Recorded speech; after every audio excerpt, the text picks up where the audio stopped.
Hello, welcome to another edition of Conversations with Common Sense Media. I am so delighted to be joined by my colleagues, Jasmine Hood Miller from Common Sense Media and Valerie Brock from Day of AI. Today, we're going to be talking about the joint creation of our AI Literacy Toolkit for families. You can see the link to that toolkit below. And I'm going to give you some background on each of our presenters. So Jasmine is the Director of Family Engagement and Community Partnerships at Common Sense Media. She leads strategy and implementation of the organization's family outreach and nonprofit partnership efforts designed within a framework of digital equity and inclusion.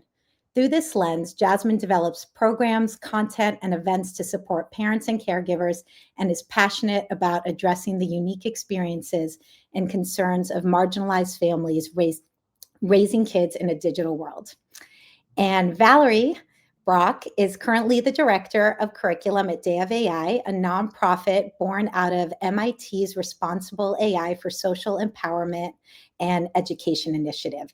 She designs inclusives, standards-aligned AI literacy curricula and professional learning used by educators, families, and students worldwide.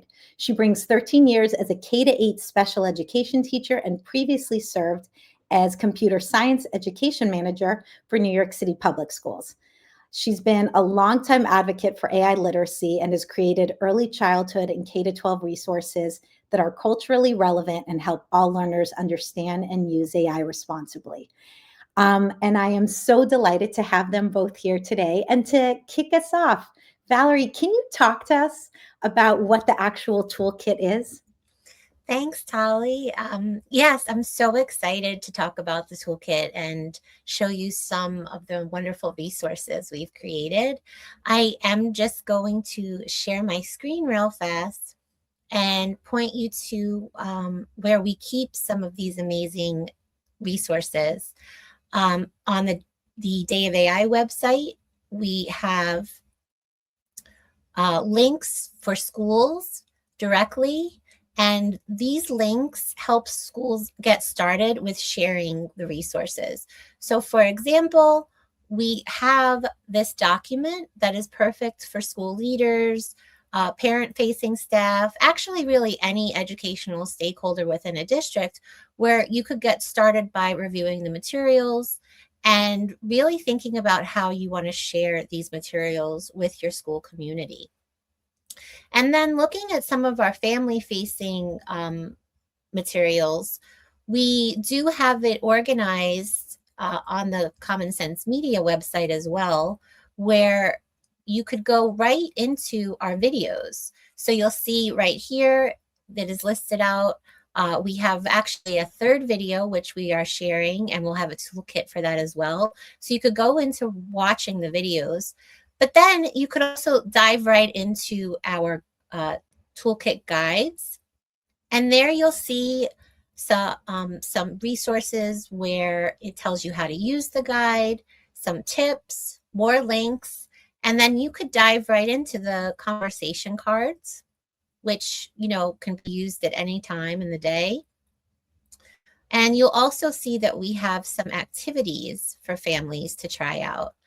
We try to give as much as possible to prepare families and caregivers. So we do provide possible responses.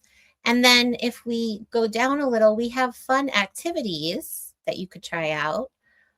But we also give step-by-step instructions for these activities. We really try to think of everything that a family would need to learn about AI together. What I'm showing you now is from our first toolkit, which goes along with our first video. I do want to just very quickly show you our second toolkit, which is our newest video that we've shared. And this one looks a little different.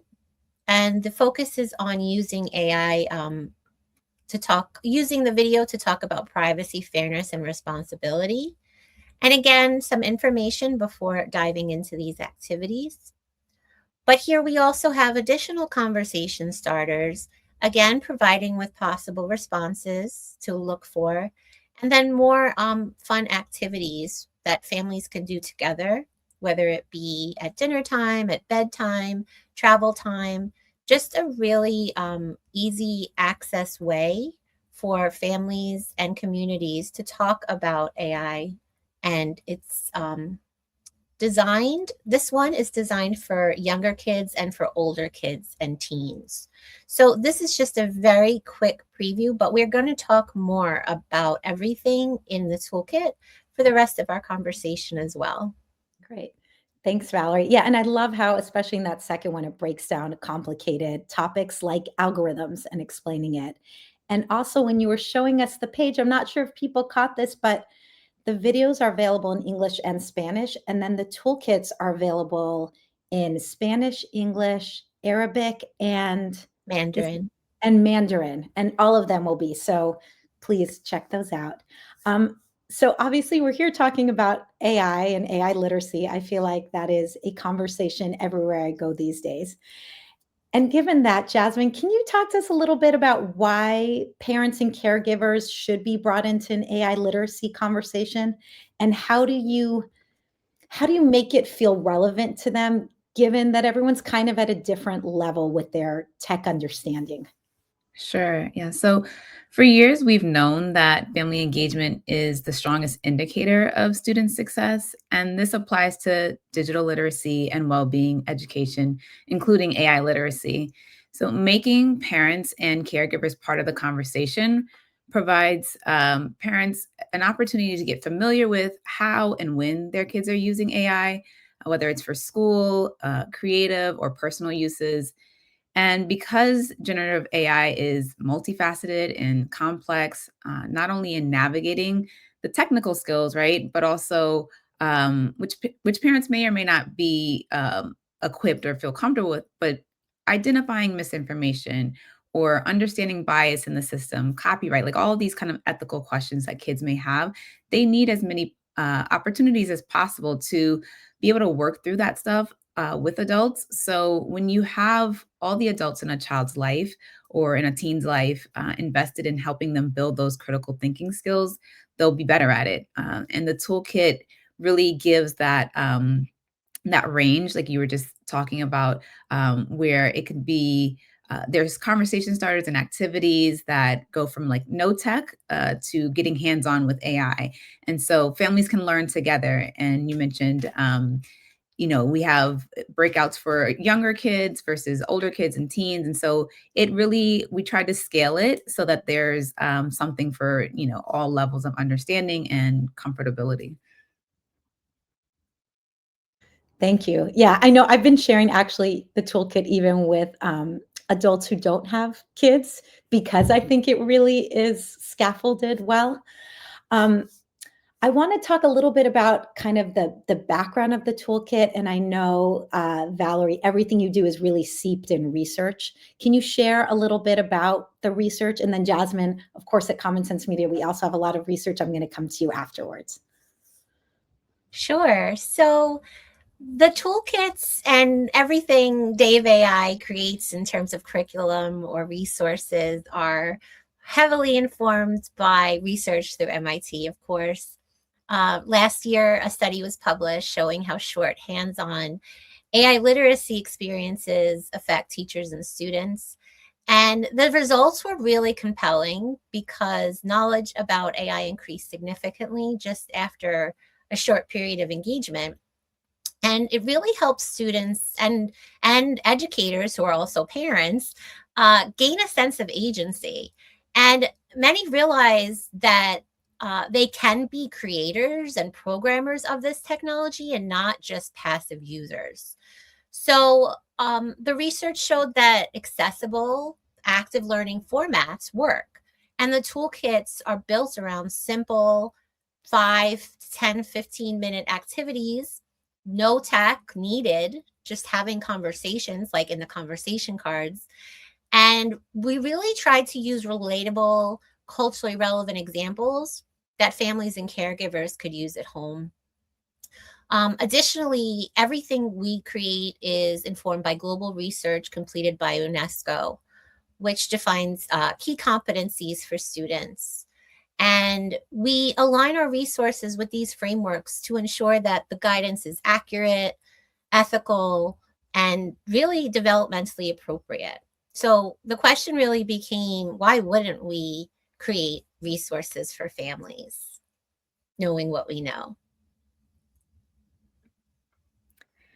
Yeah. And I would say on the common sense media side, we do a lot of research and we've done quite a bit specifically in the last couple of years looking at kids' AI use.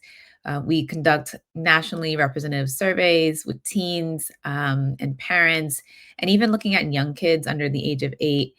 We found that, 39% of kids 5 to 8 years old have used AI for learning in school.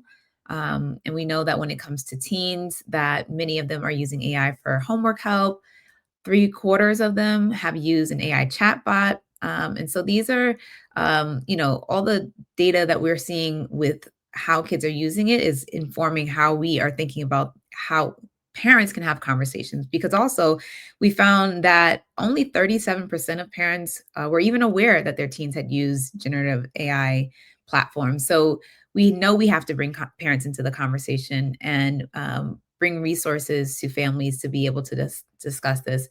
When teens have discussions or lessons on Gen AI, they're more likely to have a balanced view of Gen AI in learning and in education and see the potential. Um, and as well as some of the risks, and be able to understand that and being able to have those conversations to work through that, like I was saying before, with their parent, caregiver, trusted adult, a community leader, or their teacher is necessary, kind of like wrap around in their whole their learning experience.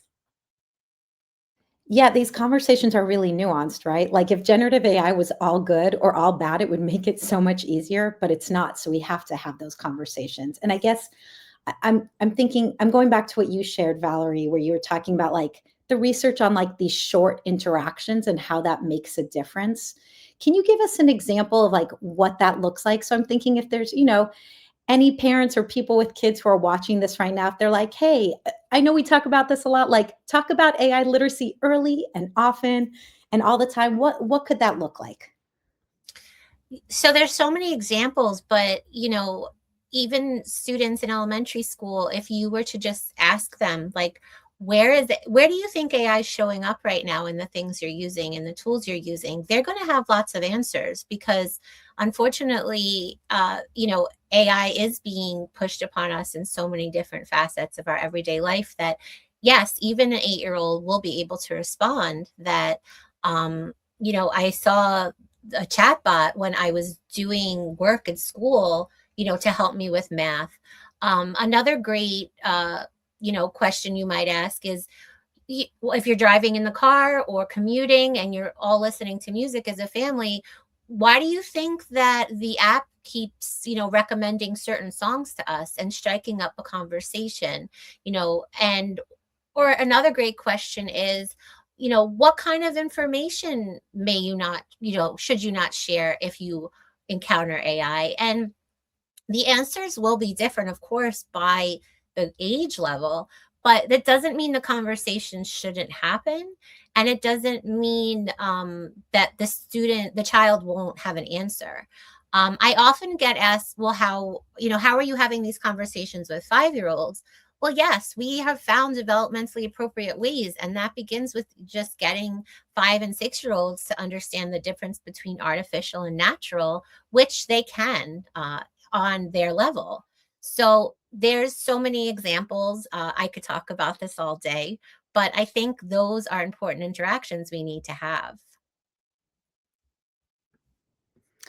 Totally. Thank you. And I appreciate the example with like 5-year-olds of even just like pointing out like, okay, what is technology? Like what here is technology, what here is to your point, artificial or not human versus what is human or what's non-tech based. Jasmine, I don't want to put you on the spot. Do you want to share any examples? I mean, there's so much that I think is great in this toolkit. Again, I love that we kind of have the age appropriate leveling of the conversations. So the way that I would talk to my fifth grader is different than the way I would talk to, my youngest child. And so there's that, and then also just again, like being able to encourage parents to get hands-on with it, to test it, play around with it, see, and do it with their child, because that's going to be, the way that you'll learn what they're doing and how they're using it. We have a glossary in the toolkit that has some definitions of terms to help people kind of get acclimated and understanding what they're looking at. But then I think one of my favorite activities is actually it's a non-tech one. It is using Lego and kind of having kids do a sort to understand how algorithms work. And so, being able to have them kind of understand the concept before they jump right into using AI platforms is, I think, a really great way to start those conversations, like you said, early as possible. I love the Lego example because I know Legos are very popular for all ages, I would say. Um, so this toolkit was really designed for, schools and libraries and community organizations to kind of bring in families to talk about AI literacy. Valerie, can you talk to us a little bit about how we could use the toolkit to reach more families, how schools, how organizations, how libraries kind of can use this as a way to bring in more discussion about this? Yeah, of course. So I think what I like about the toolkit is that we do give ideas. It could be just sharing a video using an email list. That could be a low lift, and sharing the resources, sharing it on schools or organizations' social media. But there also could be gatherings, family tech nights, library workshops, whether it's in the school library, the community library, a school board session. We've had many districts tell us they used it in their school board meetings. And again, there's so many entry points. It could be just having the conversation cards. It could be just showing the video and having a conversation. Um, it could be sharing, like I said, through email, through newsletter. It could be having the school parent teacher association have a night. It could be creating a bulletin board where you print out pages, and families and people in the community could come take the pages and use them at home. Um, there could even be, something after school through a community-based organization. And it doesn't have to just be, AI is affecting everyone. AI is everywhere. And it doesn't have to be restricted to a specific group. It could be a after school theater group. We work with the Girl Scouts, we work with the Boy Scouts, we work with YMCA. Any place where there is humans, there needs to be AI literacy right now. And I think we need to remember that the goal isn't to make everyone an AI expert. It's to give families, it's to give the community trusted starting points so that they understand what AI is. They're questioning it, they're asking good questions, and showing that growth mindset to our children, that we're all learning about this together. Because as I think both of our organizations know, I think, we missed the boat with that, with social media. And now is the time where we really can empower everyone to have this AI literacy and this AI understanding. So there is no wrong way to share this. It's just, I think not sharing it would be the wrong way. I really appreciate your point about it's not about being an expert, because I think to your point, something that I admire about, both of you as individuals and our organizations is that wanting to cultivate curiosity and critical thinking. And that's a lot of the conversation, is really just asking questions. And I know we as adults have a lot of questions, kids have a lot of questions. And so how can we have that conversation about how things are working, or even the examples you gave below? I mean, you gave earlier about, like, why am I getting that recommendation from Netflix, for example, or how does Spotify know what to send me next, just as a jumping off point. So I guess thinking about too with the toolkit, Jasmine, can you share one of your favorite resources from it?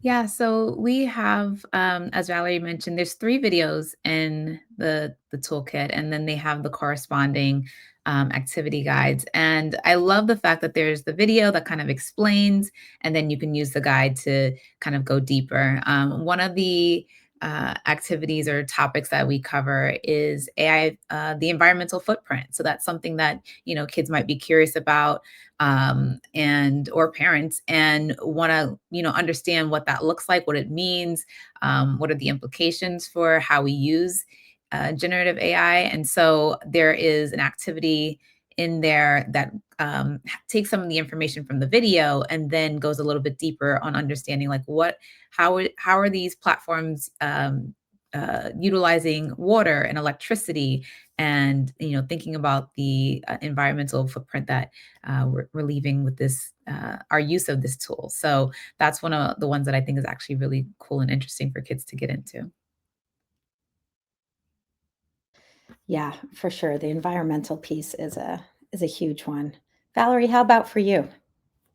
Well, I love all of it, but one activity that really sticks out for me that I know Jasmine and I went back and forth a lot on is in video two, the AI versus human role play, Mhm. because it's increasingly hard with these large language models being updated, and replicating human emotion to really find entry points for children and adults to understand. And in the activity we decided on for younger kids, we really focus more on having them talk about when we have an emotional response, how we use our senses, which I think is super important. Reminding them that we see how someone is feeling, we look at their face, and we're able to say if they're sad or angry. We hear the tone in their voice. And then talking about how, with generative AI, we don't have those responses. It's all text, it's all, or image generation. And finding really unique ways for us to think about how we can get families who are using the toolkit to show this. And I think that we landed on a really nice place where we're emphasizing to kids and of all ages and to adults that yes, we as humans use our senses, we have emotional responses. But when I tell a large language model I'm feeling sad, they're only going to provide me with, a text answer, which isn't really, evoking real true human connection.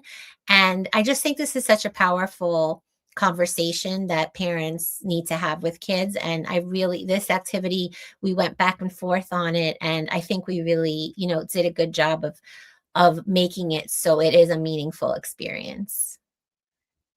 I'm glad you brought that one up, Valerie, because we did we did go back and forth a lot because, as we mentioned, the research that we have that really informs how we're building this out.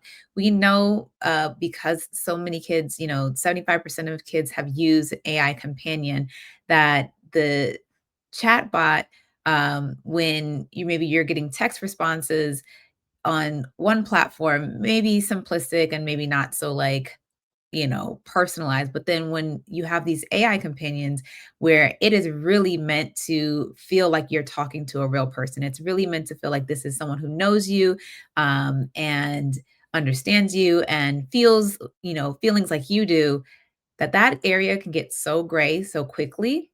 And we were really trying to grapple with how can we make sure that kids understand that nuance, when you know these platforms are trying to do everything they possibly can to make it appear as human like as possible, and we're trying to like make sure we're keeping that humanity with our kids. And so that was a favorite also because it's just a lot to think about, and it's a lot to try to help families help their kids understand, and wanting to not miss that nuance of it.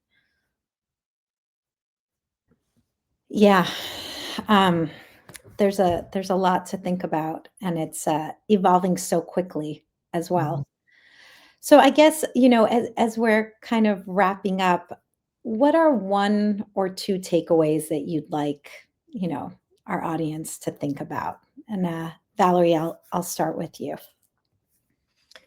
Um, that we really need to remember that before we're using these tools, that we need to do our due diligence as families, um, as humans on Earth right now in understanding what this technology is and how it works, because there are some unfortunate things that could happen if we're not. And we really need to, take a step back before we buy that subscription or add that, AI tool to something, that it is important, not just in school settings, but in everywhere, that we understand for ourselves what AI is and how it works. And that's why I'm very passionate about the toolkits, because we've, beautifully done that in a few short videos that could really influence someone's decision in this new age of AI that we're living in.